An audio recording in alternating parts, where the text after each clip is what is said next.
రెండో క్వాలిఫైయర్‌లో Gujarat Titans captain Shubman Gill Rajasthan రాయల్స్‌పై విధ్వంసకర శతకంతో చెలరేగిపోయాడు. ఆర్ఆర్ పెట్టిన 215 పరుగుల కుండంత లక్ష్యాన్ని గిల్ తన అద్భుతమైన బ్యాటింగ్‌తో ఈజీగా మార్చేశాడు. తీవ్ర ఒత్తిడిలోనూ జట్టుకు అండగా నిలబడి సూపర్ విక్టరీతో ఫైనల్‌కు చేర్చాడు. వాస్తవానికి మ్యాచ్‌కు ముందు గుజరాత్ టైటాన్స్‌పై తీవ్రమైన ఒత్తిడి ఉంది. ఓడిపోతే టోర్నీ నుంచి నిష్క్రమించాల్సిన డూ ఆర్ డై మ్యాచ్ అది. అటువంటి కీలకమైన పోరులో కెప్టెన్ శుభ్మన్ గిల్ అద్భుతంగా ముందుండి నడిపించాడు. రాజస్థాన్ రాయల్స్ ఇచ్చిన 215 పరుగుల భారీ లక్ష్య ఛేదనను గిల్ స్వయంగా భుజానికి ఎత్తుకున్నాడు.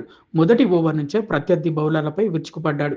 గ్రౌండ్ నలుమూలలా తనదైన క్లాస్ షాట్లతో అలరిస్తూ కేవలం 53 బంతుల్లోనే 15 ఫోర్లు, 3 సిక్సర్లతో 104 పరుగులు సాధించాడు.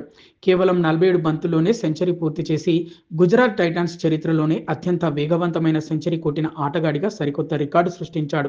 అంతకుముందు టాస్ ఓడి బ్యాటింగ్కు దిగిన రాజస్థాన్ రాయల్స్ను యువ ఓపెనర్ వైభవ్ సూర్యవంశీ తన అద్భుత బ్యాటింగ్తో ఆదుకున్నాడు. కేవలం 4 పరుగుల తేడాతో సెంచరీ చేజార్చుకున్నప్పటికీ 96 పరుగులతో రాజస్థాన్ భారీ స్కోరు సాధించడంలో కీలక పాత్ర పోషించాడు. చివర్లో ఫెరీరా మెరుపులు తోడవడంతో రాజస్థాన్ 20 ఓవర్లలో 6 వికెట్ల నష్టానికి 214 పరుగుల సురక్షితమైన స్కోరును బోర్డుపై ఉంచింది. అయితే వైభవ్ సూర్యవంశీ చేసిన ఆ వీరోచిత పోరాటాన్ని శుభ్మన్ గిల్ తన క్లాస్ ఇన్నింగ్స్తో పూర్తిగా కమ్మేశాడు. భారీ లక్ష్య ఛేదనలో గిల్కు ఓపెనింగ్ భాగస్వామి సాయి సుదర్శన్ నుంచి అద్భుతమైన సపోర్ట్ లభించింది. ఇద్దరు కలిసి రాజస్థాన్ బౌలింగ్ లైనప్ను కకావికలం చేశారు. కేవలం 12.5 ఓవర్లలోనే మొదటి వికెట్కు 167 పరుగుల భారీ భాగస్వామ్యాన్ని జోడించి మ్యాచ్ను పూర్తిగా గుజరాత్ వైపు తిప్పేశారు. ఇందులో గిల్ ఒక్కడే కేవలం 12.5 ఓవర్లలోపే 95 పరుగులు రాబట్టడం అతని విధ్వంసానికి నిదర్శనం. ఈ అద్భుత శతకంతో శుభ్మన్ గిల్ ఐపీఎల్ చరిత్రలో అత్యధిక సెంచరీలు చేసిన దిగ్గజాల జాబితాలో చేరిపోయాడు. గిల్కు ఇది ఐపీఎల్లో 5వ శతకం కాగా కెప్టెన్గా 2వ సెంచరీ. ఈ క్రమంలో డేవిడ్ వార్నర్, షేన్ వాట్సన్ వంటి లీగ్ దిగ్గజాలను దాటేసి సంజు శాంసన్తో కలిసి 4వ స్థానానికి చేరుకున్నాడు.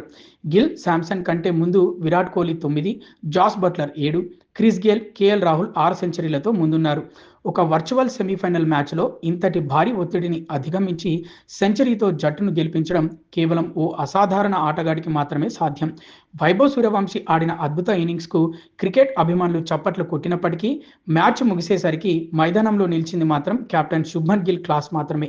ఈ అద్భుత విజయంతో గుజరాత్ టైటన్స్ సగర్వంగా ఐపీఎల్ 2026 ఫైనల్లోకి అడుగుపెట్టింది.